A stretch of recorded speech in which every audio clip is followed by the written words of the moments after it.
नमस्कार दोस्तों, मैं मोहनलाल एक बार फिर से स्वागत करता हूं आपका हमारे इस YouTube चैनल पर। एक पेपर सॉल्यूशन सेकंड ग्रेड 2025 का अपन पहले कर चुके हैं। आज जो है ना अपन सेकंड पेपर सॉल्यूशन की बात करेंगे, ठीक है। और पहला जो पेपर सॉल्यूशन है वो बड़ा ही शानदार था। ये वाला जो पेपर सॉल्यूशन है ये भी बड़ा शानदार होने वाला है ना। जिस प्रकार के प्रश्न पूछे जा रहे हैं उनका समावेश तो है ही है, ठीक है। साथ ही में करंट के कुछ प्रश्न, कुछ इकोनॉमिक्स से रिलेटेड जो प्रश्न है उनका भी समावेश किया गया है। सबसे पहले आपके भारत के जो यूएनओ से संबंधित प्रश्न है वो आएंगे। उसके बाद में जो है ना वो पॉलिटी के प्रश्न है। पॉलिटी के बाद में जो है ना कुछ करंट अफेयर्स के आपके क्या है प्रश्न है, ठीक है ना। मतलब यही क्रम आपका रहेगा। प्रश्नों का लेवल बड़ा ही शानदार है, ठीक है। जिस प्रकार से आप लोगों का सहयोग मिल रहा है उस सहयोग को कंटिन्यू रखिएगा, है ना। बड़ा ही शानदार कंटेंट जो है ना वो मैं आपको देने का प्रयास कर रहा हूं। तो शुरुआत करते हैं। अगर आप चैनल पर नए हो तो लाइक शेयर सब्सक्राइब जरूर कीजिएगा, ठीक है ना। ये क्या है, अच्छा, मक्खन लाल जी ने जो है ना वो एक लाइन लिखी है। लाइन क्या लिखी हुई है उससे पहले, है ना, आपके जो आलोचक हैं, आप तैयारी कर रहे हैं सेकेंड ग्रेड की, तो आपके जो आलोचक हैं उन आलोचकों की आलोचना को आपको शांत दिमाग से क्या करनी है, सहन करना है, ठीक है ना। कोई जो है ना उनको प्रत्युत्तर नहीं देना है, ठीक है। मतलब मन में जो है ना आपको विश्वास रखना है। और ज्यादा ही वो अगर आपसे कुछ वो करते हैं, है ना, मतलब थोड़ी सी ज्यादा वो आपकी अगर आलोचना कर रहे हैं, क्योंकि आपके प्रशंसक तो है ही ना वो, तो आप ऐसे बोल सकते हो कि ना, क्या लाइन जो है ना वो यहाँ बोल सकते हो कि हालातों से हारने वाले नहीं है हम, है ना। हालातों से हारने वाले नहीं है हम। आज हवा तुम्हारी है, लास्ट वाली देखो, तो कल तूफान हमारा होगा। मतलब आप उसको ऐसे बोल सकते हो, है ना। ज्यादा प्रत्युत्तर देने की जरूरत उस आपको नहीं है। साइलेंटली जो है ना वो आप अपनी तैयारी करते रहें, ठीक है। ज्यादा अगर चूं चप्पड़ करता है तो हालातों से हारने वाले नहीं है हम, है ना। आज हवा तुम्हारी है, कल तूफान हमारा होगा। मतलब आपको ये करके दिखाना है बिना किसी शोर शराबे के। अपनी तैयारी को बहुत मजबूत करना है और सिलेक्शन लेकर जो है ना उसको दिखाना है कि आज तूफान किसका आया है, हमारा आया है। हम जो है ना आज सेकंड ग्रेड के टीचर बन चुके हैं, ठीक है ना। तो शुरुआत करते हैं। आपका जो पहला प्रश्न है, मक्खन लाल जी को बहुत बहुत धन्यवाद, ठीक है ना। आज का जो पहला प्रश्न है उसको ध्यान से पढ़िएगा। ये प्रश्न जो है ना मैं आपको यूएनओ वाली क्लास में जो है इससे संबंधित जो जानकारियां हैं वो करवा चुका था पहले। गोलान हाइट्स का जो अभियान है ना, और पिछली जो अपना टेस्ट सॉल्यूशन था उसमें भी हमने देखा था कि भारत के यूएनओ के जो अभियान है जो अभी वर्तमान में चल रहे हैं, कौन कौन से देशों में भारत के अभियान जो है ना वो भी क्रियाशील है, वो हमने देखे थे। तो वहीं से इसी प्रकार का एक प्रश्न है। प्रश्न क्या कह रहा है इसको थोड़ा सा ध्यान से पढ़ लो। निम्न में से कौन से 2006 में गोलान हाइट्स की पहाड़ियों में United Nations disengagement observer force मतलब यूएनडीओएफ के फोर्स कमांडर और मिशन प्रमुख थे? Major general IS. सिंगा या लेफ्टिनेंट जनरल जेएस लीडर या लेफ्टिनेंट जनरल चंद्रप्रकाश या मेजर जनरल एल.एम. तिवारी? तो इसका जो राइट आंसर है वो आपका कौन सा है? ए जो है ना इसका राइट आंसर है। आपको यूएनओ की जो पहले वाली क्लासें हैं और पिछला जो आपका टेस्ट पेपर सॉल्यूशन है वो जरूर देखना चाहिए, ताकि आपको जो है ना यहाँ से और ज्यादा जानकारियां क्या हो जाए, प्राप्त हो जाए, ठीक है। इस बात का जो है ना वो आप ध्यान रखिएगा। आगे बढ़ते हैं, ठीक है ना। अगला प्रश्न क्या कह रहा है, बिम्स्टेक का है ये, और बिम्स्टेक से रिलेटेड बहुत सारा करंट है आपका। बिम्स्टेक का 5वां शिखर सम्मेलन वर्चुअली कहां आयोजित हुआ? ढाका, नई दिल्ली, कोलंबो या फिर बैंकॉक? तो इसका जो राइट आंसर है वो आपका कौन सा है? श्रीलंका है। श्रीलंका में जो है ना बिम्स्टेक का 5वां शिखर सम्मेलन वर्चुअली आयोजित हुआ था, ठीक है, ध्यान रखिएगा। अब यहां से देखो बिम्स्टेक के बारे में क्या क्या करंट्स है ना। और दो बातें बिम्स्टेक की बहुत ही शानदार है, क्योंकि एक सम्मेलन तो जो आपका बिम्स्टेक का युवा शिखर सम्मेलन है 2025 वो भारत में आयोजित हुआ है, और एक जो है ना 2027 में भारत पहली बार ये जो बिम्स्टेक है उनके खेलों की मेजबानी भी करेगा। और एथलेटिक मीट का आयोजन इसी वर्ष जो आपकी जो बिम्स जो है ना उसकी एथलेटिक मीट का आयोजन इसी वर्ष भारत में होने जा रहा है। तो बड़ा ही काम का है कौन सा? आपका बिम्स्टेक। यहां से देखो बिम्स्टेक क्या है, बहुक्षेत्रीय तकनीकी और आर्थिक सहयोग के लिए बंगाल की खाड़ी की एक पहल है। इसका 6वां शिखर सम्मेलन जो है ना 2025 में, ये थाईलैंड में आयोजित हुआ और भारत के प्रधानमंत्री ने इसमें हिस्सा लिया था। इस सम्मेलन की जो थीम थी ना वो ये थी, बिम्स्टेक समृद्ध, लचीला और खुला। यहां से काम की है ये वाली जो लाइनें है ना, ये वाली, भारत इस वर्ष एथलेटिक्स मीट का आयोजन करेगा, जो बिम्स्टेक की है ना उसका आयोजन भारत में होगा। और वर्ष 2027 सबसे ज्यादा महत्वपूर्ण है, वर्ष 2027 में पहले बिम्स्टेक खेलों की मेजबानी भारत करेगा। कब करेगा? 2027 में, जब बिम्स्टेक अपनी 30वीं वर्षगांठ मनाएगा। इंपॉर्टेंट है, ये ध्यान रखना, पर्सन बन सकता है यहां से। भारत पहली बार, मतलब पहले बिम्स्टेक खेलों की मेजबानी कौन से वर्ष में करेगा? 2027 में करेगा। बड़ा ही महत्वपूर्ण है, ये ध्यान रख लीजिएगा।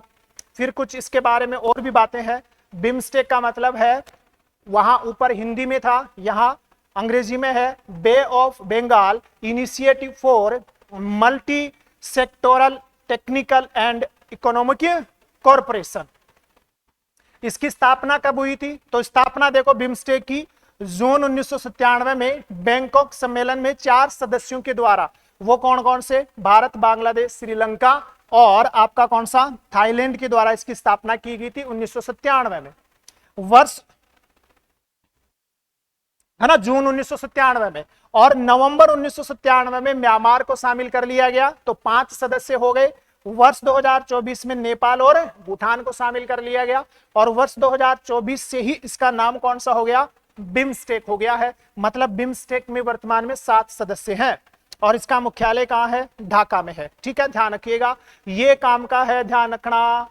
पहले बिम्स्टेक खेलों की मेजबानी भारत कब करेगा? वर्ष 2027 में करेगा। ठीक है, और ये जो मैं सम्मेलन बता रहा था जो भारत में हुआ है, कौन सा वाला?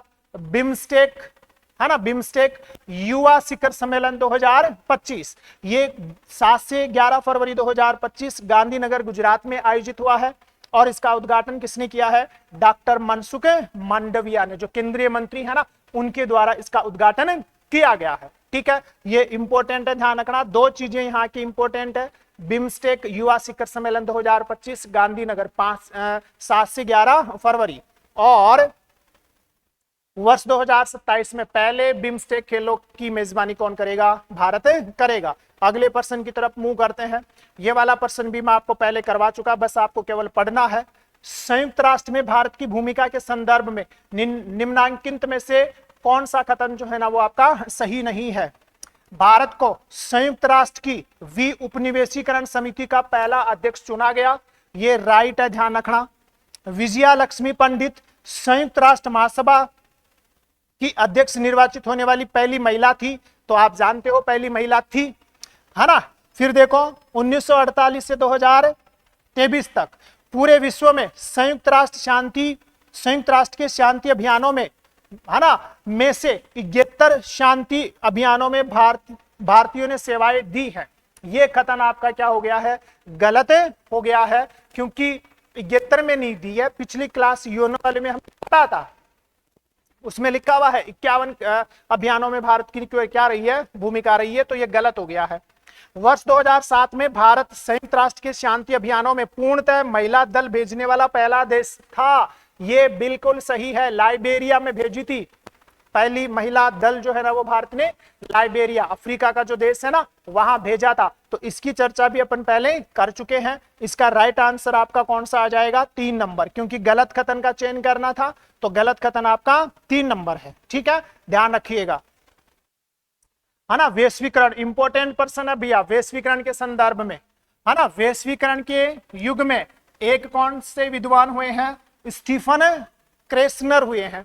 कौन हुए हैं? स्टीफन क्रेसनर के द्वारा चिन्हित संप्रभुता के प्रमुख उपयोग व धारणाएं निम्नलिखित में से कौन सी हैं? किसके संदर्भ में? वैश्वीकरण के इस युग के संदर्भ में। अनन्य आश्रित संप्रभुता है, घरेलू संप्रभुता भी है, वेस्टफेलियन संप्रभुता का प्रभाव भी है और अंतरराष्ट्रीय कानूनी संप्रभुता भी है। मतलब इसका जो आंसर है ना वो आपके सारे ही क्या है, सही है। ये बहुत ही इंपॉर्टेंट प्रश्न है, वैश्वीकरण के संदर्भ में पूछा जा सकता है। स्टीफन क्रेसनर ने अन्योन्य आश्रित संप्रभुता, घरेलू संप्रभुता, वेस्टफेलियन संप्रभुता और अंतरराष्ट्रीय कानूनी संप्रभुता की बात की है। तो ये इंपॉर्टेंट है, ध्यान रखना, बड़ा ही इंपॉर्टेंट है। अगला जो प्रश्न है, और ये वाले जो प्रश्न है ना, ये मैं योनो का जो चार्टर है वो अपने टेलीग्राम चैनल पर आप लोगों को सेंड भी कर दिया था मैंने, है ना, और वहां से प्रश्न आपके बनेंगे, ध्यान रख लेना। ये क्या कह रहा है, संयुक्त राष्ट्र के चार्टर में निम्नलिखित में से किस अनुच्छेद में या किस अनुच्छेद के अनुसार संयुक्त राष्ट्र का कोई सदस्य यदि प्रस्तुत घोषणा पत्र के सिद्धांतों का बार बार उल्लंघन करता है तो सुरक्षा परिषद की सलाह पर महासभा से उसका निष्कासन, मतलब महासभा उसे निष्कासित कर सकती है। कौन से अनुच्छेद के तहत, अनुच्छेद 4, 5, 6 या फिर 12? तो इसका आंसर दीजिएगा भी, देखिए इसका राइट आंसर कौन सा है। पिछली क्लास में भी हमने जो है ना इन यूएनओ के जो चार्टर है उनकी बात की है, और यहां भी मैंने आपको यूएनओ के चार्टर के जो अनुच्छेद है ना वो बताने का प्रयास किया है। तो इसका जो राइट आंसर है वो आपका कौन सा है, 6 है। मतलब अनुच्छेद नंबर 6 है, जो ये कहता है कि अगर कोई सदस्य राष्ट्र ये जो घोषणा पत्र के सिद्धांत है उनका बार बार अगर उल्लंघन करता है तो सुरक्षा परिषद की सलाह पर महासभा जो है ना उसको क्या कर सकती है, निष्कासित कर सकती है। कौन से अनुच्छेद के तहत, अनुच्छेद 6 के तहत, ध्यान रख लीजिएगा। अगला क्वेश्चन क्या कह रहा है, बड़ा ही इजी क्वेश्चन है लेकिन इस क्वेश्चन की व्याख्या बड़ी शानदार है। किसी क्षेत्र को अनुसूचित क्षेत्र घोषित करने की शक्ति किसके पास है भैया? आंसर तो देंगे, उस राज्य के मुख्यमंत्री, प्रधानमंत्री, उस राज्य के राज्यपाल या फिर कौन सा, राष्ट्रपति। तो इस प्रश्न का राइट आंसर क्या होगा, देने का प्रयास कीजिएगा। देखें राइट आंसर क्या होगा इसका राइट आंसर होगा कौन सा, राष्ट्रपति के पास ये शक्तियां है अनुसूची 5 के अनुसार, आर्टिकल 244 फर्स्ट के अनुसार। ठीक है, देखो इसकी व्याख्या देखो कितनी शानदार है ना, इसकी व्याख्या देखो कितनी शानदार है, देखना। ये रहा आपका कौन सा, आर्टिकल 44, पढ़ो देंगे आर्टिकल 44। और अनुसूची कौन सी है, अनुसूची है ना, अनुसूची है 5वीं, अनुच्छेद कौन सा है, 244 फर्स्ट है। क्या कहता है, अनुसूचित, इस चीज को छोटा कर लेना, अनुसूचित क्षेत्रों और अनुसूचित जनजातियों के प्रशासन और नियंत्रण के बारे में है कौन, ये जो अनुसूची है। अब यहां से देखो इस अनुसूची में कितने भाग हैं, 4 भाग है, ए बी सी और डी, मतलब क्या क्या गड़ है, तो 4 भाग हैं और खंड कितने हैं, 6 हैं। इसका जो भाग ग है उसका जो खंड 6 है वो किससे रिलेटेड है, अनुसूचित क्षेत्रों से रिलेटेड है। ठीक है, और खंड 6 जो है ना वो अनुसूचित क्षेत्रों से क्या है, रिलेटेड है। कौन से भाग का, भाग ग का। अब 6 क्या कह रहा है, अनुच्छेद, ये जो खंड 6 है ना उसका फर्स्ट उपबंध क्या कह रहा है, इस संविधान में अनुसूचित क्षेत्र पद से ऐसे क्षेत्र अभिप्रेरित हैं जिन्हें राष्ट्रपति आदेश द्वारा क्या करे, अनुसूचित क्षेत्र घोषित करे। मतलब ये जो अनुसूची है 5वीं अनुसूची, उस 5वीं अनुसूची का जो भाग नंबर ग है, उस भाग नंबर ग में जो भाग खंड 6 है वो खंड 6 ये कहता है कि किसी भी क्षेत्र को अनुसूचित क्षेत्र घोषित करने की शक्ति किसके पास है, राष्ट्रपति के पास है। राष्ट्रपति आदेश द्वारा क्या कर सकता है, ये काम कर सकता है। ठीक है, ध्यान रखना, इंपॉर्टेंट था ये। अगला प्रश्न देखो क्या कह रहा है, पढ़ो देंगे थोड़ा सा ध्यान से। भारत में न्यायिक पुनरावलोकन के संबंध में त्रुटिपूर्ण कथन का चयन करना है ना। क्या कह रहा है, संविधान में न्यायिक पुनरावलोकन शब्दावली का उल्लेख कहीं नहीं है। हाँ, तो बिल्कुल सही बात है। सह शब्द जो है ना या शब्दतः जो है वो न्यायिक पुनरावलोकन शब्द संविधान के किसी भी अनुच्छेद में नहीं है। तो पहला कथन सही है। पहले तो आप आंसर दे दो इसका, तो मैं तो बताता भी चल रहा हूं, आंसर देने का भी आप प्रयास करना। न्यायिक पुनरावलोकन संविधान के मूल ढांचे का अंग है, बिल्कुल सही है। जो आपका केशवानंद भारतीवाद आया था 1973 में, उसमें सर्वोच्च न्यायालय ने इस बात को निर्धारित किया है कि न्यायिक पुनरावलोकन जो है ना वो भारतीय संविधान का आधारभूत ढांचा है। तो 2 नंबर भी सही है, 1 नंबर भी आपका सही है। 3 नंबर क्या कह रहा है, संविधान संशोधन न्यायिक पुनरावलोकन के विचार क्षेत्र में आते हैं, बिल्कुल सही है। सर्वोच्च न्यायालय के जो अलग अलग आदेश है या अलग अलग जो उन्होंने आपका जो है ना स्पष्टीकरण दिया है उसके अनुसार जो संविधान संशोधन है, मतलब 368 की प्रक्रिया के तहत जो संविधान संशोधन होते हैं वो भी किसका हिस्सा है? न्यायिक पुनरावलोकन का हिस्सा है। तो ये भी सही है। ये लास्ट वाला गलत हो गया। इसका मतलब अनुच्छेद 356 के अधीन, है ना, राष्ट्रपति उद्घोषणा, मतलब जो राष्ट्रपति शासन राज्यों में लगता है ना, उद्घोषणा न्यायिक पुनरावलोकन के विचार क्षेत्र में नहीं है। क्यों नहीं है? क्योंकि इस अनुच्छेद को 74(2) जो है ना वो संरक्षण प्रदान करता है। 74(2) क्या कहता है? 74(2) ये कहता है कि मंत्रिपरिषद ने राष्ट्रपति को क्या सलाह दी, क्या सलाह देगा, उसको किसी भी न्यायालय में प्रसंगत नहीं किया जा सकता।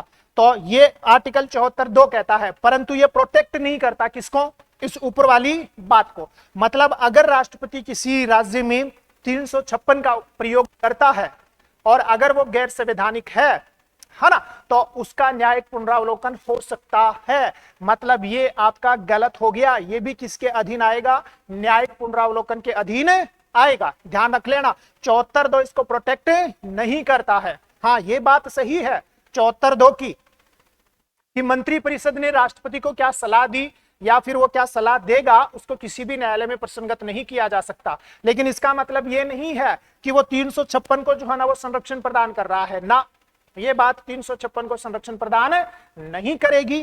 356 जो है ना वो न्यायिक पुनरावलोकन का क्या है? हिस्सा है, क्योंकि न्यायिक पुनरावलोकन जो है ना वो संविधान के आधारभूत ढांचे का क्या है? अंग है, बेसिक स्ट्रक्चर है।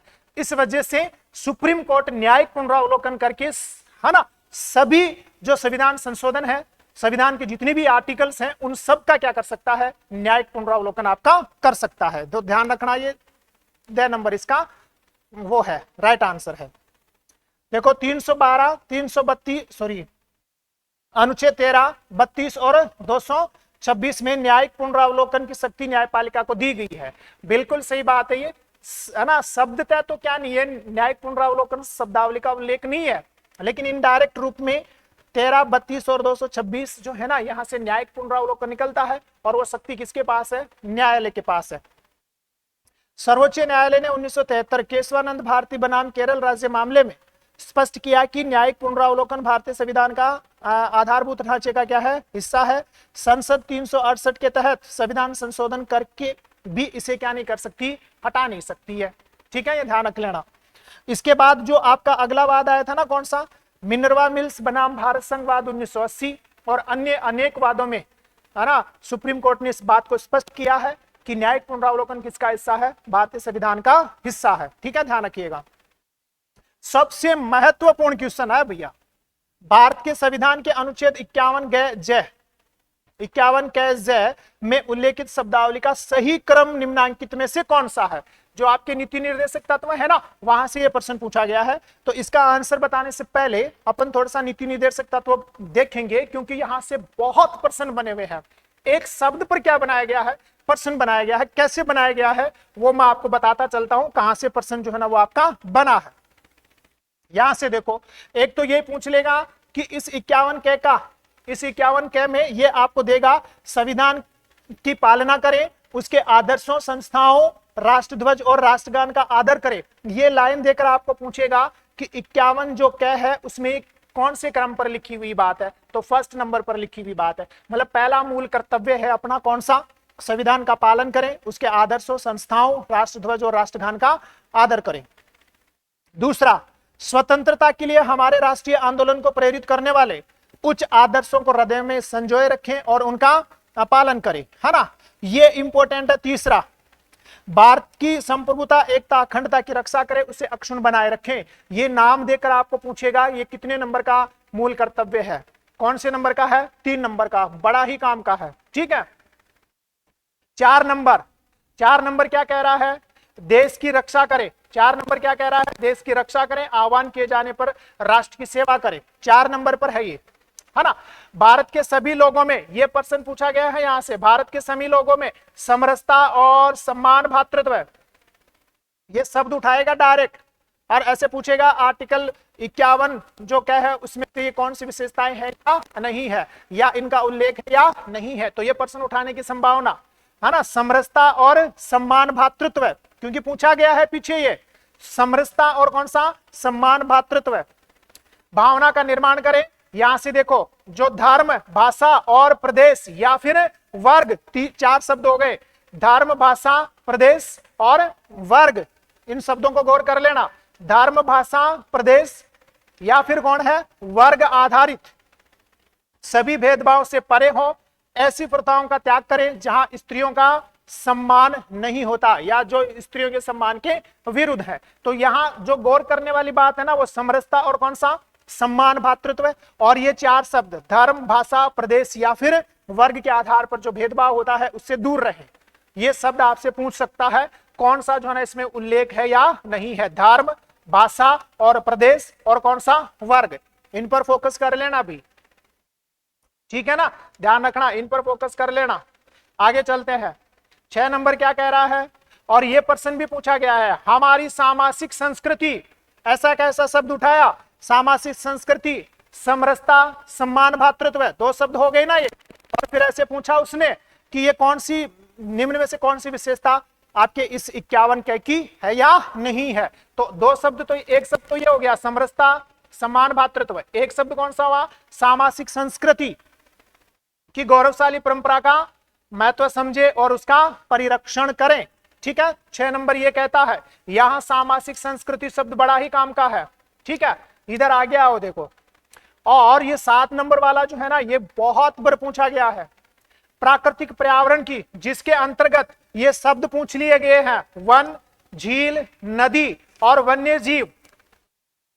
ऐसे पूछा गया है कि इस 7 नंबर में या जो पर्यावरण संरक्षण की जो बात की गई है ना, प्राकृतिक पर्यावरण की बात की गई है, उस प्राकृतिक पर्यावरण में कौन से शब्द का उल्लेख नहीं है। तो यहाँ 4 शब्दों का उल्लेख है, वन, झील, नदी और कौन सा, वन्य जीव। ध्यान रखना, कर्म भी पूछ सकता है और ये शब्द पहले से पूछे भी जा चुके हैं। वन, झील, नदी और कौन सा, वन्य जीव की रक्षा करें, उनका संवर्धन करें। और ये शब्द भी पूछा गया है, प्राणी मात्र के प्रति दया का भाव, प्राणी मात्र के प्रति दया का भाव, यह शब्द पूछा गया है। मैंने 3 शब्द बता दिए आपको, कौन कौन से, इस इधर से तो आया आपका समरसता और भातृत्व, एक सामाजिक संस्कृति, और एक कौन सा आ गया, प्राणी मात्र के प्रति दया भाव, यह पूछा गया है। ये 3% हो गए आपके, 3 शब्द हो गए हैं, समरसता, समान भातृत्व की भावना, सामाजिक संस्कृति और कौन सा, प्राणी मात्र के प्रति दया। और एक शब्द और पूछा गया था, और फिर ऐसे दिए गए थे कि इनमें से किन का उल्लेख या ये कौन सी विशेषता आर्टिकल 51 क की नहीं है। तो सभी है ना, ध्यान रखना। तो ये पूछा गया था, और यहां ये ध्यान रखना, वन, झील, नदी और कौन सा, वन्य जीव शब्दावली का उल्लेख है। ये प्रश्न सारे पूछे गए हैं। और ये उठाया, ये रहा अपना प्रश्न, अपना प्रश्न ये रहा 8वें नंबर का था वो, है ना, वैज्ञानिक दृष्टिकोण। 1 नंबर पर, 1 नंबर पर आपका कौन है, वैज्ञानिक दृष्टिकोण, फिर मानववाद, फिर कौन सा, ज्ञानार्जन और फिर सुधार की भावना। तो 1 नंबर पर कौन है, वैज्ञानिक दृष्टिकोण, 2 नंबर पर मानववाद, 3 नंबर पर ज्ञानार्जन और 4 नंबर पर कौन सा है, सुधार की भावना। यही था अपने प्रश्न में, ठीक है, ध्यान रखना, प्रश्न पूछेगा। और अकेला शब्द भी पूछा गया है, कौन सा, वैज्ञानिक दृष्टिकोण। जो 4 शब्द मैंने बताया आपको अपने पीछे वाले टेस्ट सीरीज में थे, वो 4 प्रश्न, एक तो 4 शब्द, एक तो कौन सा, समरसता एवं समान भातृत्व, दूसरा कौन सा, सामाजिक संस्कृति, तीसरा कौन सा, प्राणी मात्र के प्रति दया भाव, और चौथा कौन सा, वैज्ञानिक दृष्टिकोण। और फिर पूछा ये आर्टिकल 51 में किसकी विशेषता है या फिर नहीं है। तो ये 4 शब्द भी ध्यान रखना, और इनका क्रम पूछ ही लिया गया है जो अपने पीछे प्रश्न था उसमें। तो पीछे जो अपना प्रश्न था ना, ये वाला, इसमें यहां देखो कौन सा शब्द आ जाएगा, यहां वैज्ञानिक, पहला शब्द कौन सा है, ध्यान रखना, वैज्ञानिक दृष्टिकोण। तो वैज्ञानिक दृष्टिकोण 1 नंबर पर था, 2 नंबर पर मानववाद था, 3 नंबर पर ज्ञानार्जन था और 4 नंबर पर कौन सा था, सुरक्षा की भावना। तो कौन सा आंसर होगा, ड नंबर, ठीक है, ध्यान रखिएगा इस प्रश्न का जो राइट आंसर है, ठीक है ना। फिर यहां से देखो 9 नंबर क्या कह रहा है, 9 नंबर भी देख लो, है ना, 9 नंबर भी देख लो, व्यक्तिगत और सामूहिक गतिविधियों के सभी क्षेत्रों में उत्कर्ष, है ना, की ओर बढ़ने का सतत प्रयास करें, जिससे राष्ट्र निरंतर बढ़े, है ना, बढ़ते हुए प्रयत्न और उपलब्धि की नई ऊंचाइयों को छू ले। और जो आपका लास्ट नंबर है, जो कि बहुत ज्यादा महत्वपूर्ण है, कौन सा 11 नंबर 6 से 14 वर्ष तक की जो उम्र के बच्चे हैं उनको क्या उपलब्ध करवाना, शिक्षा के अवसर उपलब्ध करवाना, है ना। 86वें संविधान संशोधन अधिनियम 2002 के द्वारा इसको क्या किया गया, जोड़ा गया। कौन कौन से प्रश्न यहां से पूछे गए हैं वो सारे के सारे मैं आपको बता चुका। जो शब्द मैंने आपको बताए हैं उनके ऊपर गौर कर लीजिएगा अगर प्रश्न सही करना चाहते हो तो, ठीक है। ध्यान रखना, आगे की ओर बढ़ते हैं। अगला प्रश्न क्या कह रहा है, कौन सा सही सुमेलित नहीं है ऐसा पूछ रहा है। तो इधर कौन है, डीपीएसपी है, उधर आर्टिकल है। काम की न्याय संगत और मानवोचित दशाओं का तथा प्रसूत सहायता का उपबंध 41 में है क्या। सहकारी सोसाइटियों का संवर्धन क्या 43 ख में है। कृषि और पशुपालन का संगठन 48 में है, तो ये तो सही है। कार्यपालिका से न्यायपालिका का पृथक्करण क्या ये अनुच्छेद 50 में है, तो ये भी सही है। इन दोनों में से गलत है ना। सहकारी जो सोसाइटियां हैं, सहकारी जो समितियां हैं वो आपके 43 ख में है, तो इसका मतलब राइट आंसर इसका कौन सा हो गया, ये हो गया, क्योंकि ये गलत है। यहां आर्टिकल कौन सा आना चाहिए था, यहां आर्टिकल ध्यान रखना ये नहीं आना चाहिए था, यहां आर्टिकल 42 आना चाहिए था। इसलिए कौन सा आपका सही आंसर है, 1 नंबर जो है ना वो सही आंसर है। इसकी मैं अलग से क्लास लेकर आऊंगा, इस वजह से मैं यहां व्याख्या नहीं कर रहा, ठीक है ना। अलग से बड़ी शानदार क्लास लेकर आएंगे। अनुच्छेद 42 क्या कह रहा है, काम की न्याय संगत और मानवोचित दशाओं का तथा प्रसूति सहायता का उपबंध, ये किस में है, 42 में, जबकि ऑप्शन में क्या आ गया था 41। 41 क्या कह रहा है, कुछ दशाओं में काम, शिक्षा और लोक सहायता पाने का अधिकार है, ठीक है, ध्यान रखिएगा, है ना। इजी पर्सन, ये पर्सन देखो मैंने पहले भी इस पर्सन के बारे में चर्चा की है आप लोगों को। पिछली क्लास जो अपनी थी ना, मैंने आपको बताया था कि इस शब्द पर गौर कर लेना, है ना। देखो यहां से अनुच्छेद 87 के अंतर्गत राष्ट्रपति का अभिभाषण होता है संसद के दोनों सदनों की संयुक्त बैठक में, दोनों सदनों के संयुक्त सत्र में, या संयुक्त अधिवेशन में, या एक साथ समवेत संसद के दोनों सदनों में। तो पिछली क्लास में मैंने आपको क्या बताया था इस आर्टिकल 87 के तहत कि इस शब्द पर गौर कर लेना। कौन से वाले पर, एक साथ समवेत जो शब्द है ना, इसके ऊपर गौर कर लेना, क्योंकि जो अभिभाषण है ना वो एक साथ समवेत संसद के दोनों सदनों में होता है, संयुक्त बैठक में नहीं होता, संयुक्त सत्र में नहीं होता, संयुक्त अधिवेशन में नहीं होता है। किस में होता है, एक साथ समवेत संसद के सदनों में होता है। इसलिए मैंने बताया था पिछली कक्षा में जब हमने मंत्री परिषद की थी ना उस समय। तो इसका राइट आंसर कौन सा होगा, the number is the right answer है। बड़ा ही शानदार प्रश्न था ये, और मैंने पिछली क्लास में आपको कहा भी था कि इसके ऊपर थोड़ा सा गौर कर लो, इन शब्दों के ऊपर, है ना। तो पॉलिटी में जो शब्द बोल रहा हूं उनके ऊपर गौर करते जाना, अगर, है ना, मुझे ऐसा लग रहा है कि शायद आपको जो है ना वो प्रश्न आपको मिल जाएंगे, ठीक है ना।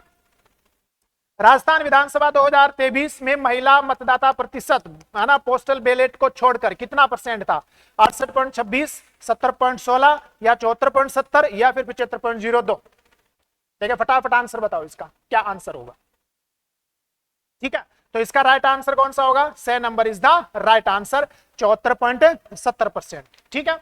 अगले प्रश्न की तरफ बढ़ते हैं भैया, है ना। अगला प्रश्न क्या कह रहा है, इंपॉर्टेंट प्रश्न है, मैं इसकी क्लास भी लेकर आऊंगा, तो मैं यहां इसकी व्याख्या नहीं कर रहा, लेकिन ये बड़ा ही शानदार प्रश्न है। जब इसका सेशन आएगा उस समय मैं इसकी व्याख्या भी आपके सामने कर दूंगा, ठीक है।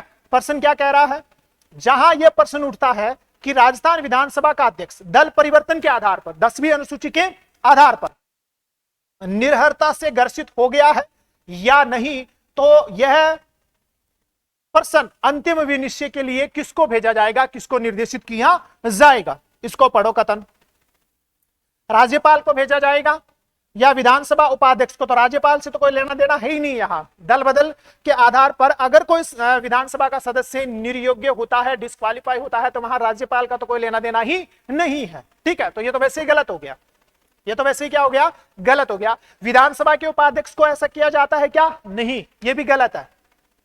आगे इन दोनों में से सही है, संसद के ऐसे सदस्यों की समिति के विनिश्चय के लिए निर्देशित किया जाएगा जिसे वह संसद इस निमित्त निर्वाचित करे। मतलब अगर इसकी जांच करनी हो कि विधानसभा का जो अध्यक्ष है वो 10वीं अनुसूची के अनुसार सदस्यता रखता है या नहीं रखता, इसके ऊपर निर्णय करने के लिए राजस्थान की जो विधानसभा है वो सदस्यों की एक समिति बनाएगी। क्या वो समिति इसके ऊपर अंतिम निर्णय लेगी? ये भी गलत है। ये भी क्या है? गलत है। कौन करेगा? ये करेगा संसद के ऐसे सदस्य के विनिश्चय के लिए निर्देशित किया जाएगा जिसे वह सदन इस निमित्त, ये निमित्त शब्द है, इस निमित्त निर्वाचित करे। मतलब जो राजस्थान की विधानसभा है ना, वो एक सदस्य का निर्वाचन करेगी। उस सदस्य को यह अधिकार दिया जाएगा कि वो इसकी जांच करे कि राजस्थान विधानसभा का जो अध्यक्ष है वो डिस्क्वालीफाई है या नहीं है। तो कौन सा आंसर आपका सही है? The number is the right answer. Next जो सेशन आएगा पॉलिटी का, उसमें इसके अपन डिटेल से क्या करेंगे? चर्चा करेंगे। ठीक है, अगला प्रश्न थोड़ा सा इजी प्रश्न है शायद ये 1935 का है। 1935 के भारत शासन अधिनियम की विशेषताएं हैं। प्रांतीय स्वायत्तता, संघीय न्यायपालिका की स्थापना, या फिर केंद्र में अखिल भारतीय संघ की स्थापना। तो इस प्रश्न का आंसर बताओ। मुझे लगता है इस प्रश्न का आंसर आप आसानी से दे सकते हो, ऐसा मुझे लगता है। तो सही कौन सा होगा? इसमें सारे ही सही है। इसमें सारे क्या है? सही है। जिस विद्यार्थी ने आंसर दिया है वो बधाई का पात्र है ना। बड़ा ही महत्वपूर्ण प्रश्न है भी। राजस्थान लोक सेवा आयोग अपने किए गए कार्यों के बारे में वार्षिक प्रतिवेदन खालिस्तान राज्यपाल को प्रस्तुत करता है। मतलब कौन से आर्टिकल के तहत ऐसा होता है? 320, 323, 316 या 317? कमेंट्स करके इसका आंसर दो भाई, देखिए फटाफट। तो इसका जो आंसर होगा वो कौन सा होगा? 323(2) होगा। कौन सा होगा? 323(2). मतलब यहां कौन होगा? 323 जो है ना इसका राइट आंसर होगा। कैसे होगा देख लो। यहां देखो, अनुच्छेद 315 से 323 में संघ लोक सेवा आयोग और राज्य लोक सेवा आयोग के गठन, सदस्यों की नियुक्ति, बर्खास्तगी और शक्तियों व कार्यों का क्या है? उल्लेख है। कौन से वाले में? 315 से 323 भाग 14 में। यहां से देखो, अनुच्छेद 23(1) तो क्या कहता है? संघ लोक सेवा आयोग राष्ट्रपति को अपना वार्षिक प्रतिवेदन देगा। और ये लो अनुच्छेद 323(2), राज्य लोक सेवा आयोग राज्यपाल को अपना क्या करेंगे? वार्षिक प्रतिवेदन देंगे। फिर कुछ स्पेशल फैक्ट डाले गए हैं। 22 दिसंबर 1949 को आरपीएससी की स्थापना हुई है, जिसमें कुल सदस्य एक साथ, मतलब कुल 8 सदस्य होते हैं। लेकिन 14 जुलाई 2025 कौन सा है? 14 जुलाई 2025 जो कैबिनेट का फैसला है, उसके बाद में कुल सदस्य कितने हो गए? 11 हो जाएंगे। 1 + 10 कितने सदस्य बढ़ा दिए गए? 3 सदस्य बढ़ा दिए गए। कब? 14 जुलाई 2025 का जो कैबिनेट का नोट था उसके अनुसार। ठीक है, ध्यान रखिएगा। यह भी बड़ा ही महत्वपूर्ण प्रश्न है भैया, बड़ा ही शानदार प्रश्न है ये, ध्यान रखना, जिसकी अपन चर्चा करेंगे नेक्स्ट सेशन में। अभी तो मैं इसका जो है ना आंसर बताता हूं आपको।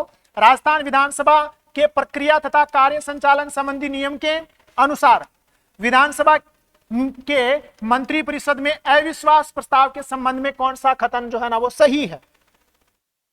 क्या कह रहा है? जो अविश्वास प्रस्ताव है उसकी बात है ना। प्रस्ताव प्रस्तुत करने की अनुमति प्रश्नों के बाद होगी, यहां तक सही है। उस दिन की कार्य सूची का कार्य प्रारंभ करने से पूर्व जो है ना प्रस्ताव रखने की अनुमति मांगी जाएगी, राइट है। अनुमति मांगने वाले सदस्य को उस दिन की बैठक प्रारंभ होने से पहले, ध्यान रखना, विधानसभा के सचिव कौन है? विधानसभा के सचिव के पास उस प्रस्ताव की जिसे वह प्रस्तुत करना चाहता है लिखित में सूचना देनी होगी, यह राइट है। प्रस्ताव समग्र सदस्य संख्या के कम से कम 10वें भाग से समर्थित होना चाहिए, यह गलत है यहां, है ना। 10वें भाग से नहीं, 5वें भाग से क्या होना चाहिए? समर्थित होना चाहिए। तो राइट आंसर ए और ब, कन्फर्म। आगे चलो,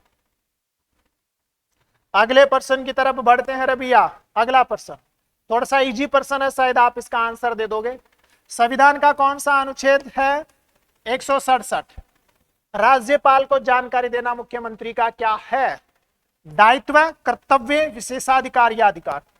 कमेंट्स करके इसका आंसर दो फटाफट। इसका कमेंट्स करके जो है ना वो आंसर दीजिएगा भी, देखें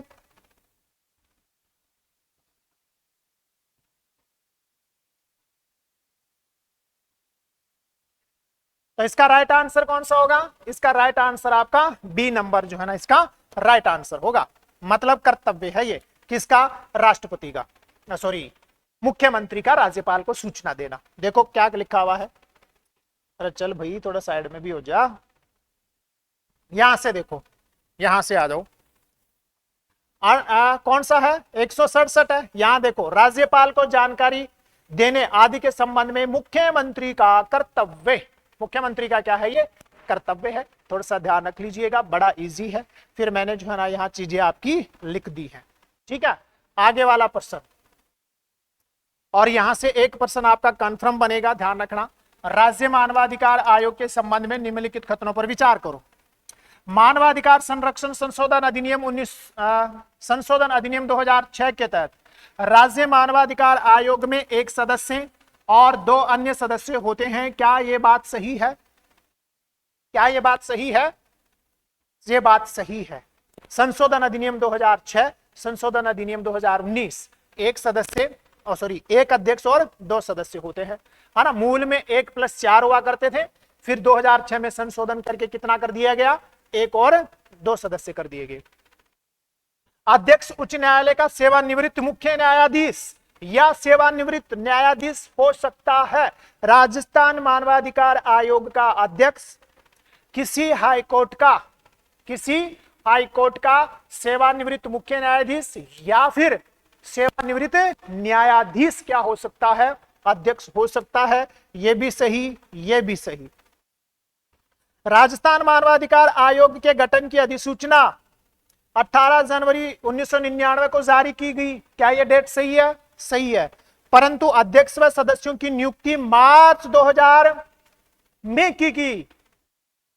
मार्च 2000 मतलब 23 मार्च 2000 को की गई। क्या यह सही है?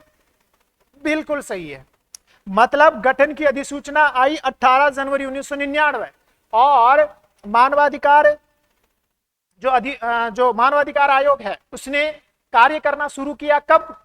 मार्च 2002, मतलब सॉरी मार्च 2000 को। तो सभी क्या है? सही है। ठीक है, ध्यान रखना।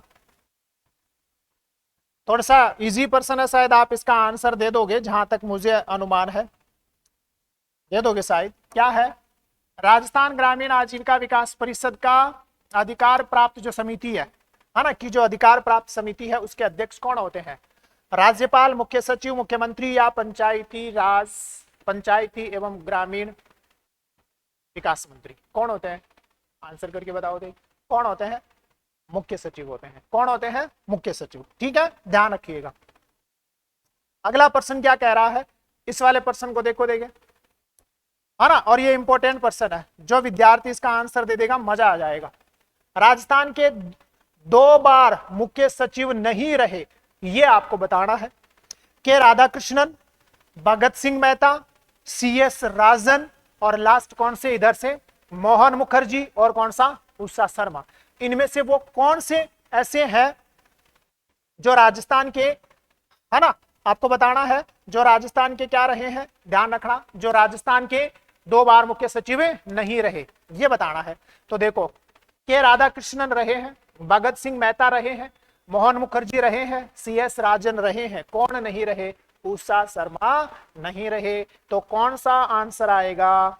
से जो है ना इसका राइट आंसर आएगा। ठीक है, अगला वाला प्रश्न इकोनॉमिक्स से संबंधित प्रश्न है भैया, और ये मैं अपनी इकोनॉमिक्स वाली क्लास में जो है ना ये सारी चीजें आपको करवा भी चुका। क्या कह रहा है? भारत के वस्त्र परिधान उद्योग के संबंध में निम्नलिखित कथनों पर विचार करना है। भारत का कपड़ा और परिधान छठा सबसे बड़ा, भारत कपड़ा और परिधान का 6ठा सबसे बड़ा निर्यातक है। क्या यह सही है? बिल्कुल सही है। इस क्षेत्र में वैश्विक व्यापार में इसकी हिस्सेदारी लगभग 4% की है। बिल्कुल सही है।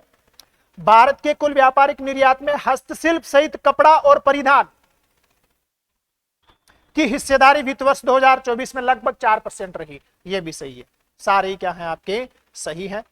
सॉरी, ये नहीं आएगा। सारे ही आपके क्या है? सही है। कौन सा आएगा? 4 नंबर विकल्प जो है इसका राइट आंसर आएगा। आगे आ जाओ और अभी देखिए क्या कह रहा है। निम्नलिखित कथनों पर विचार करो।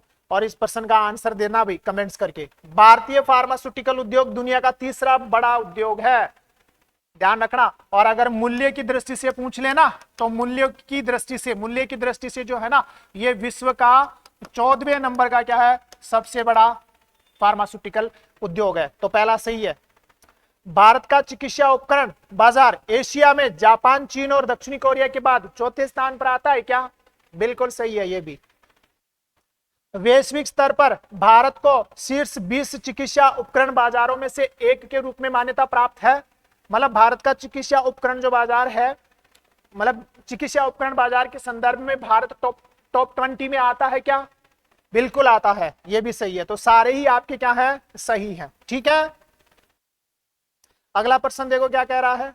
ये इंपॉर्टेंट प्रश्न है भैया, ये क्या है, इंपॉर्टेंट प्रश्न है। वैश्विक रियल एस्टेट पारदर्शिता सूचकांक 2024 में भारत की रैंक थी 89 देशों में 31वीं, 167 में 31वीं, 133 में 31वीं या 120 में 31वीं। इसका जो है ना वो कमेंट्स करके आंसर दीजिएगा भी। देखे इसका क्या आंसर आएगा, यही देखना है कि आप जो है ना इसका सही आंसर दे पा रहे हो या नहीं। तो इसका आंसर हो गया 89 में कौन सा वाला, 31वीं रैंक है। ठीक है, ध्यान रखना। अगला प्रश्न, और ये प्रश्न जो है ना है तो इकोनॉमिक सर्वे 2024-25 के अनुसार, लेकिन ये संस्कृत ये सेकंड ग्रेड का जो एग्जाम हुआ है 2018-19 के आसपास, है ना, 17-18 में, उसमें ये प्रश्न इस प्रकार का प्रश्न पूछ लिया गया है। ये प्रश्न है तो किसके अनुसार, और उस समय प्रश्न पूछा गया था आज से 5-6 साल पहले। तो वापस बन सकता है, निम्न में से कौन से राज्य अपने सकल फसली क्षेत्र का उच्च सिंचाई कवरेज प्रदर्शित करते हैं? मतलब वो कौन से राज्य हैं जहां सबसे ज्यादा सकल क्षेत्र पर सिंचाई सुविधाएं उपलब्ध है? तो कौन है? पंजाब, हरियाणा, उत्तर प्रदेश, तेलंगाना, पंजाब, हरियाणा, मध्य प्रदेश, आंध्र प्रदेश, पंजाब, हरियाणा, राजस्थान, गुजरात, बिहार, पंजाब, हरियाणा, तमिलनाडु और बिहार। इसका मतलब यह है कि 1 नंबर पर तो पंजाब है, 2 नंबर पर हरियाणा है, इसमें कोई दिक्कत नहीं है। दिक्कत इनमें है 3 नंबर पर कौन है, उत्तर प्रदेश, मध्य प्रदेश, राजस्थान या तमिलनाडु। इसका मतलब यह है कि राजस्थान तो नहीं आएगा, क्योंकि राजस्थान में तो सिंचाई सुविधाएं नहीं है ना। फिर तमिलनाडु है या उत्तर प्रदेश है, तो ध्यान रखना 3 नंबर पर उत्तर प्रदेश है और 4 नंबर पर तेलंगाना है। तो आंसर कौन सा होगा, 1 नंबर इसका राइट आंसर होगा। ठीक है, ध्यान रखिएगा। अगला प्रश्न है ना, और ये बड़ा ही काम का प्रश्न है रबिया, जो विद्यार्थी इसका सही आंसर दे देगा ना मजा आ जाएगा। क्या कह रहा है, 30 नवंबर 2024 तक भारत की कुल संस्थापित क्षमता में गैर जीवाश्मीय ऊर्जा मतलब नवीकरणीय ऊर्जा का परसेंटेज है। यहां मैं आपको पहले क्लियर कर देता हूं, देखिए आप आंसर दे सकते हो कि दिसंबर 2024 तक यह हिस्सा था 47.1% का। अब बता दो नवंबर 2024 तक मतलब 30 नवंबर 2024 तक, मतलब एक महीने पहले कितना था, ये 1 महीने पहले कितना था, तो ये बताना है। क्या 46.8 था या 40.9 या 45%? तो सबसे नजदीक कौन सा है, 46.8%। ठीक है, ध्यान रखना। और दिसंबर 2024 तक बढ़कर कितना हो गया, 47.1% हो गया। कितना परसेंट हो गया, 47.1% ये हो गया। ये हो जाएगा कब, ध्यान रखना, ये हो जाएगा दिसंबर 2024 तक इज द राइट आंसर। और 30 नवंबर तक कौन सा है, ये वाला है। ठीक है, ध्यान रखिएगा। अगले वाले प्रश्न की तरफ बढ़ते हैं, है ना। बताओ, एक तरफ राजनीतिक दल, दूसरी तरफ उनके गठन का वर्ष है। भारतीय कम्युनिस्ट पार्टी की स्थापना 1925, भारतीय कम्युनिस्ट पार्टी मार्क्सवादी की स्थापना 1964, भारतीय जनता पार्टी की स्थापना 1980, बीजू जनता दल की स्थापना 1997 और तेलुगु देशम पार्टी की स्थापना 1986। ये गलत हो गया, ये गलत हो गया, ये 1982 है। तो राइट आंसर आपका कौन सा आएगा, राइट आंसर आपका ये आएगा। ठीक है, देखो यहां, देखो यहां से, है ना, अपने पास है, देखो यहां से, ये रहा, ये रहा। इसको थोड़ा सा मैं जूम भी कर देता हूं ताकि आपको थोड़ा सा नजर भी आना लग जाए, है ना। तो यहां से देखो मैंने दिए हैं आपको, ताकि आप जो है ना एक बार इनको थोड़ा सा देख ले, ताकि आपका प्रश्न क्या नहीं हो, गलत नहीं हो। भारतीय राष्ट्रीय कांग्रेस की स्थापना हुई है भैया 1985 में, आपको कोई दिक्कत नहीं होनी चाहिए। शिरोमणि अकाली दल की स्थापना हुई है 1920 में, यहां देख लो कौन सा है 1920, शायद नजर आ रहा है 1920, है ना, या थोड़ा सा जूम कम कर देता हूं, 1920 शायद नजर आ रहा है, ठीक है ना। भारतीय कम्युनिस्ट पार्टी जो अभी अपने ऑप्शन में आई थी 1925 में, इसकी स्थापना हुई है ना। जम्मू कश्मीर नेशनल कॉन्फ्रेंस की स्थापना 1939 में हुई है, ठीक है ना। ऑल इंडिया फॉरवर्ड ब्लॉक ये पूछ लेता है 1939 में, ठीक है। रिवॉल्यूशनरी सोशलिस्ट पार्टी 1940 में, इंडियन यूनियन मुस्लिम लीग 1948 में, ये इंपॉर्टेंट द्रविड़ मुनेत्र कड़गम मतलब डीएमके की स्थापना हुई है 1949, पूछ लेगा ये, ध्यान रखना। मिजो नेशनल फ्रंट, हालांकि इंपॉर्टेंट तो नहीं है लेकिन 1961 पूछ भी सकता है, मिजो नेशनल फ्रंट। ये महाराष्ट्रवादी वाली तो नहीं पूछेगा, ये वाली है ना, कौन सी वाली तो नहीं पूछेगा आपसे, ये महाराष्ट्र है ना, गोमंतक पार्टी तो नहीं पूछा। ये भारतीय कम्युनिस्ट पार्टी मार्क्सवादी सीपीएम 1964 में इसकी स्थापना, शिवसेना 1966 में स्थापना, मिजोरम पीपुल्स कॉन्फ्रेंस 1972 में स्थापना, झारखंड मुक्ति मोर्चा ये पूछ सकता है 1972, और ये ऑल इंडिया अन्ना द्रविड़ मुनेत्र कड़गम एआईडीएमके 1972, जबकि डीएमके आई थी 1949, डीएमके आई थी ना अभी, आई थी, ये रही द्रविड़ मुनेत्र कड़गम 1949, कब किया 1949 की, और एआईडीएमके कब किया 1972 की है, ध्यान रखना ये। फिर देखो केरल कांग्रेस आपसे नहीं पूछेगा, भारतीय जनता पार्टी 1980, तेलुगु देशम पार्टी 1982, अपने ऑप्शन में था 1986 इसलिए गलत हो गया। असम गण परिषद पूछ सकता है भैया 1985, है ना। People's party of Arunachal Pradesh नहीं पूछेगा 1987 है। Samajwadi party 1992, Sikkim democratic front पूछ सकता है 1993, ठीक है। राष्ट्रीय लोकदल 1996, है ना। जोरम नेशनल पार्टी 1997, राष्ट्रीय जनता दल 1997, बीजू जनता दल 1997 अपने ऑप्शन में था ना। All India Trinamool Congress 1998, Indian National Lokdal नहीं पूछेगा, ये वाला जनता दल यूनाइटेड 1999, जो प्रमुख राजनीतिक दल है वो मैंने आपको बता दी है, ठीक है ना। अगले वाले प्रश्न की तरफ बढ़ जाते हैं, और ये प्रश्न तो मैंने बड़ा शानदार करवाया था। वन रिपोर्ट 2023 के अनुसार देश के भौगोलिक क्षेत्रफल के कितने % भाग पर वन आवरण है ना। 25.17, 21.76, 24.71 या 33.76, तो कौन सा आंसर आएगा कमेंट्स करके इसका फटाफट आंसर दो भाई, देखिए है ना, फटाफट इसका आंसर देने का प्रयास कीजिएगा, देखिए कौन सा आंसर आएगा, जल्दी बताओ देंगे इसका आंसर। तो इसका जो राइट आंसर होगा ना वो होगा आपका कौन सा 21.76%। अगर वन आवरण और वृक्षावरण दोनों पूछ लेता है तो कौन सा आंसर आएगा 25.17 आएगा, लेकिन यहाँ कौन है वन आवरण है तो कौन सा आएगा, ध्यान रखना 21.76%। अगला प्रश्न, ये प्रश्न इंपॉर्टेंट है भैया, देखो क्या कह रहा है। भारतीय मानसून एक विस्तारित स्थलीय व सागरीय समीर है, ये कथन किसका है। भारतीय मानसून के संदर्भ में कथन है, भारतीय मानसून एक विस्तारित स्थलीय व सागरीय समीर है, किसका कथन है, फ्लोन, हेली, कोटेश्वरम या वोकर।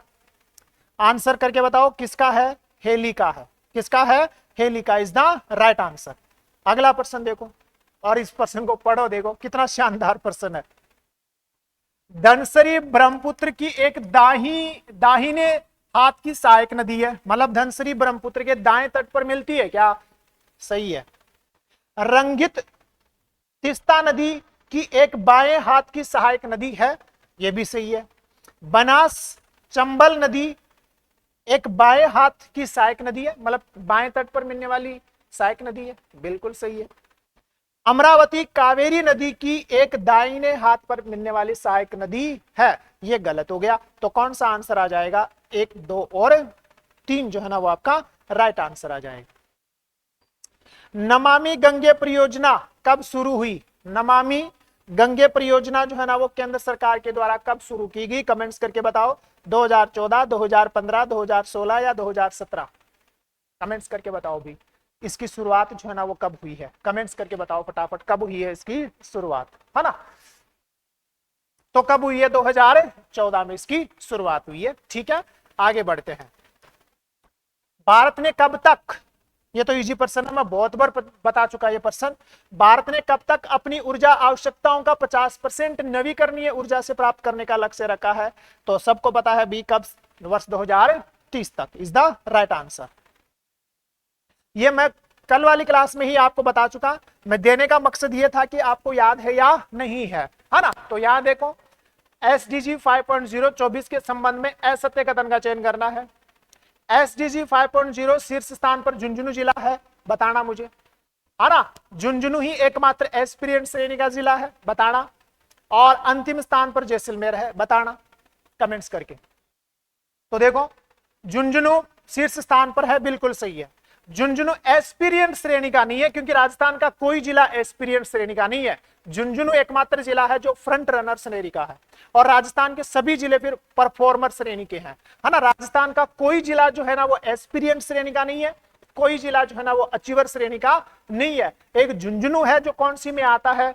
फ्रंट रनर श्रेणी में आता है, बाकी सभी परफॉर्मेंस श्रेणी में आते हैं। तो 2 नंबर आपका इज द रॉन्ग। और अंतिम स्थान जैसलमेर जिले का है, बिल्कुल सही है, अंतिम स्थान जैसलमेर का, उसके बाद में 12 का है, तो ये सही है। तो मतलब कौन सा हुआ है? ए और से 4 नंबर का जो है ना इसका विकल्प है राइट होगा। बजट 2000, बजट का एक प्रश्न दिया है मैंने, बड़ा ही शानदार प्रश्न है। बजट 2025-26 के अंतर्गत अंतरराष्ट्रीय सीमा के पास निवास करने वाले परिवारों की सुविधाओं के उन्नयन के लिए मुख्यमंत्री थार सीमा क्षेत्र विकास कार्यक्रम शुरू किया जाएगा, ऐसी घोषणा की गई। इसके लिए कितना बजटीय प्रावधान किया गया? बताओ कमेंट्स करके। 150, 500, 200 या 250? तो कौन सा आंसर है भैया? 150। ठीक है, अगले प्रश्न की तरफ बढ़ते हैं। देखो अगला प्रश्न क्या कह रहा है, उसको पढ़ो थोड़ा सा ध्यान से। फिर से मैंने एक बजट का क्वेश्चन दिया है ना, मुझे इंपॉर्टेंट लगा इसलिए मैंने दे दिया। बजट 2025-26 की घोषणा के अनुसार विश्वकर्मा स्किल इंस्टीट्यूट कौन से जिले में स्थापित की जाएगी? जयपुर, कोटा, जोधपुर या भरतपुर? आंसर करके बताओ, और भी देंगे कमेंट्स करके जो है ना इसका आंसर बताने का प्रयास कीजिएगा। तो राइट आंसर इसका कौन सा होगा? राइट आंसर इसका कोटा होगा। ठीक है, ध्यान रखिएगा, है ना? और ये सबसे महत्वपूर्ण प्रश्न आ गया। जो विद्यार्थी जो है ना इसका सही आंसर दे देगा ना, मजा आ जाएगा।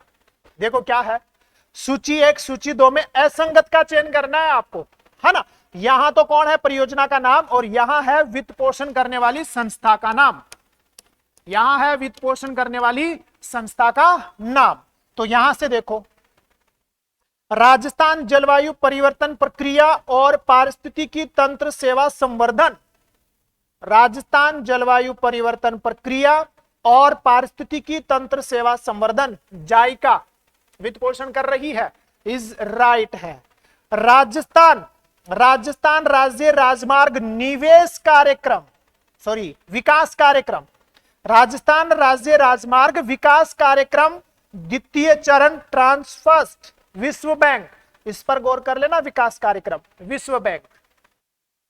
राजस्थान राज्य राजमार्ग निवेश कार्यक्रम, यह विकास कार्यक्रम था, यह निवेश कार्यक्रम प्रथम, जिसका ट्रांच सेकंड और ट्रांच थर्ड दोनों ही कौन करेगा? एडीबी। ये भी राइट, ये भी राइट, ये गलत हो गया। इसका मतलब राजस्थान वानिकी एवं जैव विविधता विकास परियोजना जो अप्रैल 23 से लगाकर मार्च 31 तक संचालित रहेगी, ये एनडीबी नहीं है, ये फ्रांस की एएफडी कंपनी है। फ्रांस की कौन सी कंपनी है? एएफडी, ध्यान रखना। तो इसका जिस भी विद्यार्थी ने सही आंसर दिया है ना, बधाई का पात्र है भैया वो। अब यहां से देखो कुछ परियोजनाओं के नाम मैंने आपको यहां दे दिए हैं, और ये बड़े ही काम के हैं, शायद आप लोगों को नजर आ रहे होंगे। 2 परियोजना मैं यहां पढ़ देता हूं। पहली परियोजना का नाम तो कौन सा है? देखो यहां से पढ़ते हैं।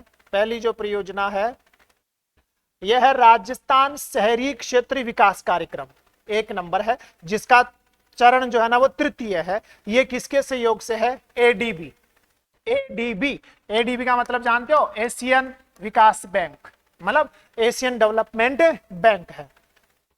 फिर है राजस्थान मध्यम नगरीय क्षेत्र विकास परियोजना चरण चतुर्थ ट्रांच द्वितीय, ये तो कौन सा था, राजस्थान शहरी क्षेत्र विकास कार्यक्रम, जिसका तृतीय चरण एडीबी के सहयोग से। यह है राजस्थान मध्यम नगरीय क्षेत्र विकास परियोजना, जिसका चरण कौन सा है, चौथा, और ट्रांच कौन सा है, सेकंड, ये भी एबीडी के सहयोग से। और राजस्थान मध्यम नगरीय क्षेत्र विकास परियोजना चरण आपका चतुर्थ और ट्रांच सेकंड, ये भी किसके सहयोग से, एडीबी के सहयोग से।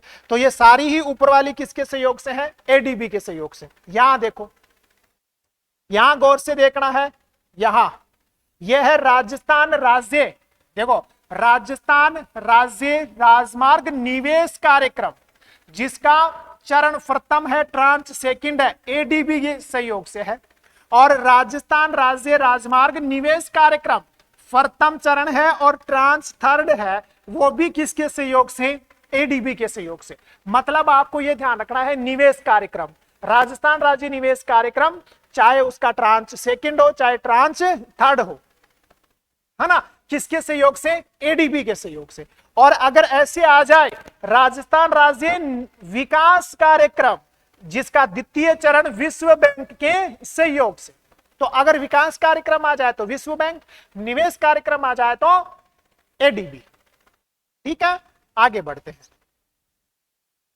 आगे देखो, आगे क्या हो गया, है ना, राजस्थान जल क्षेत्र आजीविका सुधार परियोजना, कौन सा वाला है, देखो राजस्थान जल क्षेत्र आजीविका सुधार परियोजना, जायका अप्रैल 2017 से मार्च 2028 तक। तो ये आपका कौन सा है, ये है आपका कौन सा, है ना, इसका देखो थोड़ा सा, है ना, अभी 10-15 मिनट और लगेंगे। जल क्षेत्र आजीविका सुधार परियोजना जायका अप्रैल 2017 से मार्च 2028, किसके सहयोग से है, जायका, राजस्थान जल क्षेत्र आजीविका सुधार परियोजना।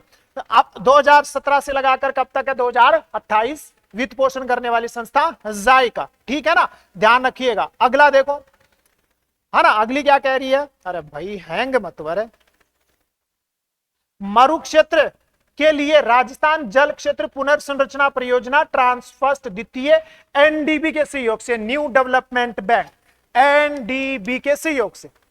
राजस्थान में ट्रांसमिशन, है ना, सिस्टम हरित ऊर्जा विकास गलियारा तृतीय चरण, यह है केएफडब्ल्यू, कौन सा है, केएफडब्ल्यू, इंपोर्टेंट है भैया, पूछ लेगा यहां से, ध्यान रख लीजिएगा। आगे देखो, आगे अगला 14 योजनाएं हैं ये टोटल।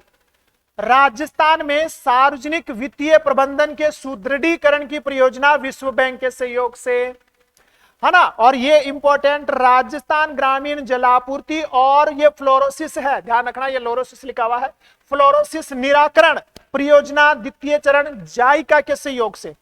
बांध पुनर्वास और सुधार परियोजना विश्व बैंक के सहयोग से।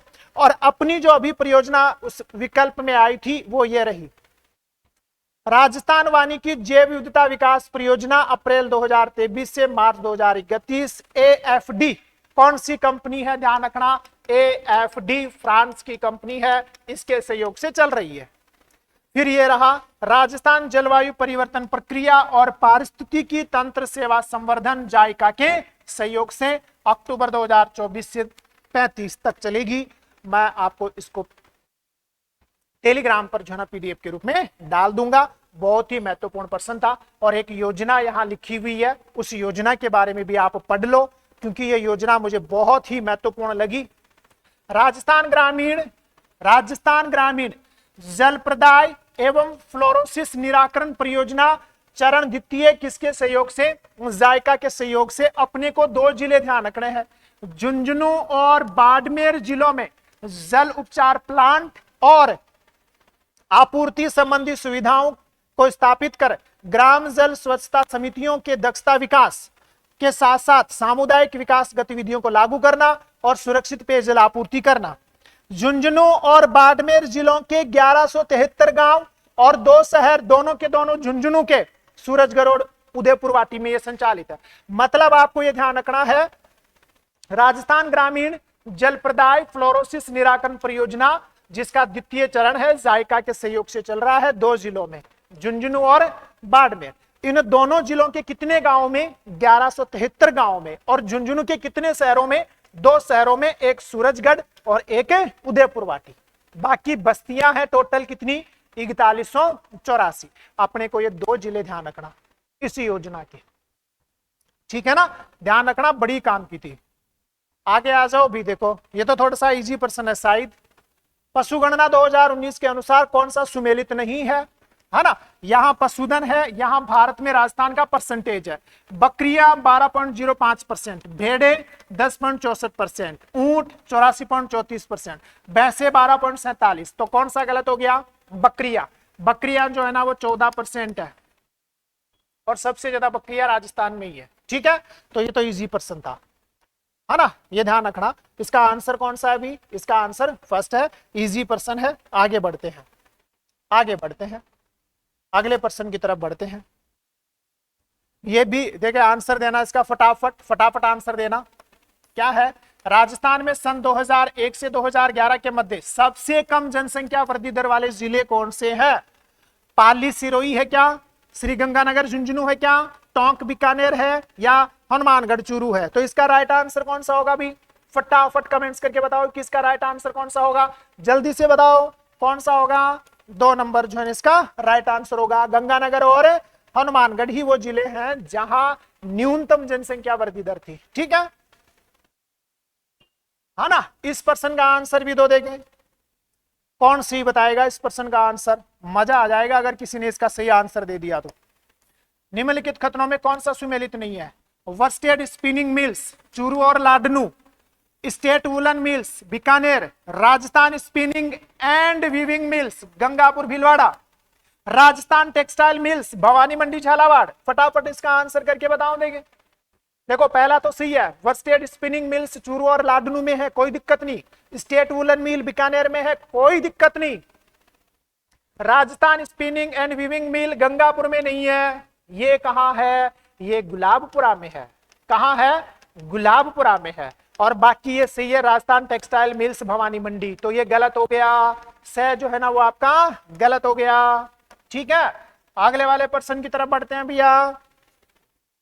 राजस्थान के कृषि से संबंधित कुछ तथ्य दिए गए हैं, उनको पढ़ो और राइट आंसर देने का प्रयास करो। देखिए क्या है, राजस्थान में कृषि फसलों के उत्पादन से संबंधित निम्नलिखित कथनों पर विचार करो। राज्य में सोयाबीन का उत्पादक हाड़ौती क्षेत्र है, राज्य में अलसी का उत्पादक हाड़ौती क्षेत्र है, राज्य में अरंडी का उत्पादक राज्य का दक्षिणी पश्चिमी भाग है, या राज्य में मूंग मोट का उत्पादन जो है ना वो पूर्वी और दक्षिणी पूर्वी मैदान में होता है। इनमें से कौन सा गलत है? इनमें से देखो, सोयाबीन का प्रमुख उत्पादक हाड़ौती इज राइट, अलसी का प्रमुख उत्पादक भी हाड़ौती इज राइट, अरंडी का राजस्थान का दक्षिणी पश्चिमी भाग विशेषकर जालोर बाड़मेर सिरोही वाले जो भाग है ना ये भी राइट, जोधपुर वाले जो भाग है वो भी राइट है। और मूंग और मोट जो है ना ये यहां नहीं होते, मूंग मोट शुष्क और अर्ध शुष्क क्षेत्रों की फसल है। तो कौन सा गलत है? और यही आपका राइट आंसर। जिस भी विद्यार्थी ने इसका सही आंसर दिया है बधाई का पात्र है। वन रिपोर्ट 2000 प्रश्न को पढ़ो और फटाफट आंसर दो। वन रिपोर्ट 2023 के अनुसार राज्य के कौन सी जिलों में वन आवरण 20% से ज्यादा है? राजस्थान के में तो कौन है भैया? उदयपुर सिरोही है क्या? उदयपुर है लेकिन सिरोही नहीं है। उदयपुर करौली है क्या? उदयपुर है लेकिन करौली नहीं है। उदयपुर प्रतापगढ़ है क्या? बिल्कुल उदयपुर प्रतापगढ़। तो जिस भी विद्यार्थी ने इसका यह आंसर दिया है वो बधाई का पात्र है। देख लो यहां लिखा भी है मैंने, और ये आपसे प्रश्न पूछ सकता है इसलिए लिखा है। देखो उदयपुर का कितना है? 23.60, प्रतापगढ़ का 22.48। तो दोनों का कितने परसेंट से ज्यादा है? 20% से ज्यादा है। मतलब 20% से ज्यादा वन आवरण वाले जिले ये 2 ही है। सिरोही का 17.50, करौली का 15.18, अलवर का कितना है? 14.30। तो सर्वाधिक वन आवरण वाले जिले यही है, उदयपुर, प्रतापगढ़, सिरोही, करौली, अलवर। किसमें? प्रतिशत में, ठीक है, ध्यान रखिएगा। अगले वाले प्रश्न की तरफ बढ़ते हैं भैया। अच्छा न्यूनतम वन आवरण भी देख लो भैया। चूरू में है 0.45, जोधपुर में है 0.80, बीकानेर में 0.86, बीकानेर में ही है 0.86, जैसलमेर में 0.89, हनुमानगढ़ में 0.95 और नागौर में 0.96। मतलब ये 6 जिले हैं जहां 1% से कम भूभाग पर, ये 6 ही जिले हैं, 6 ही जिले हैं जहां 1% से, मतलब कितने जिले हैं, 6 जिले जहां 1% से कम भूभाग पर क्या मिलेगा, वनावरण मिलेगा। ऐसे जिलों की संख्या 6 है, ध्यान रखिएगा। ठीक है ना। अगला प्रश्न, और इस प्रश्न का आंसर भी दो, मजा आ जाएगा जो विद्यार्थी अगर इसका सही आंसर देगा तो, है ना। क्या है, असुमेलित है, यहां शाखाएं हैं, यहां नदियां हैं। उजाड़ आहू काली सिंध, चाप जाखम माही, मेज सागी चंबल, मानसी खारी बनास। तो यहां देखो, उजाड़ और आहू बिल्कुल सही है, चाप और जाखम बिल्कुल सही है, मेज सागी, सागी गलत हो गया, सागी जो है ना ये लूनी है, तो कौन सा गलत हो गया, चंबल इसका गलत हो गया। बाकी मानसी खारी सही है, तो कौन सा आंसर आया, C number is the right answer.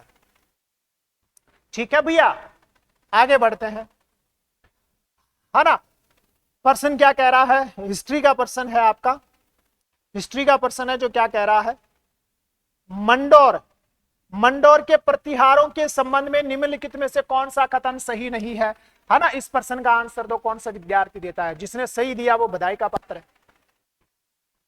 Harishchandra को रोहिल सिद्ध के नाम से जानते हैं, सही है। रज्जिल से मंडोर के प्रतिहारों की वंशावली शुरू होती है, ये भी सही है। नागभट्ट प्रथम मंडोर से मेड़ता राजधानी ले गया था, क्या ये सही है क्या, ये भी सही है। भोगभट्ट ने वल देश के शासक देवराज भाटी को परास्त किया था, ये गलत है, ये क्या है, गलत है। तो कौन सा आंसर आया भैया आपका, द जो है ना इसका राइट आंसर आया है। ठीक है, ध्यान रखिएगा, है ना। अगला प्रश्न क्या कह रहा है, इसको भी पढ़ो। महाराणा सांगा ने बयाना दुर्ग बाबर के निम्न में से किस गवर्नर से जीता था, मीरा बाकी, बैरम खां, मुस्तफा या मेहंदी ख्वाजा। इसका आंसर बताओ, और देखिए क्या आंसर है इसका, फटाफट बताओ। तो इसका आंसर है कौन सा, that is the right answer, Mehndi Khwaja. ठीक है, ये आज के लिए इतना ही है, इससे ज्यादा जो कंटेंट है ना वो तैयार नहीं हो पाया था, इस वजह से यही जो है ना वो मैंने इसको ना यहीं तक रखा है। इससे आगे का जो पार्ट है वो मैं कल ही जो है ना वो आपके सामने ले आऊंगा, क्योंकि थोड़ा सा एक बीच में टाइम जो है ना वो मिल नहीं पाया था, है ना, तो इस वजह से नहीं बन पाए नए क्वेश्चन। तो बाकी अब मैं प्रयास करूंगा कि एक साथ ही दूं और इसका पार्ट जो है ना वो कल ही आपको उपलब्ध करवा दूं। बाकी एक साथ देने का प्रयास जो है ना वो किया जाएगा। अगर आप चैनल पर नए हो तो चैनल को लाइक से सब्सक्राइब जरूर कीजिएगा। ठीक है, मिलते हैं नेक्स्ट सेशन में, आप सभी का बहुत बहुत धन्यवाद।